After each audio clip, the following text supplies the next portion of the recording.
ప్రైవేటీకరణను మేము అడ్డుకుంటాం. అన్ని రకాల పోరాటాలు చేస్తాం.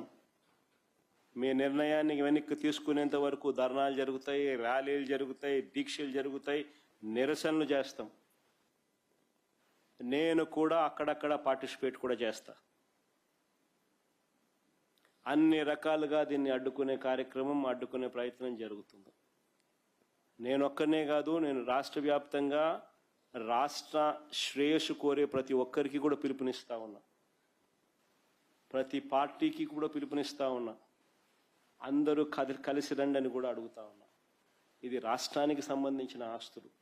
ఈ ఆస్తుల వల్ల ప్రజలకు మంచి జరుగుతుంది. ఈ ఆస్తుల వల్ల ప్రజలకు జరిగే శాశ్వత మంచిని చంద్రబాబు నాయుడు తీసేసే ప్రయత్నం చేస్తూ ఉన్నాడు. దీన్ని అడ్డుకునే కార్యక్రమంలో ప్రతి ఒక్కరూ కూడా ముందుకు రావాలని కోరుతా ఉన్నాం.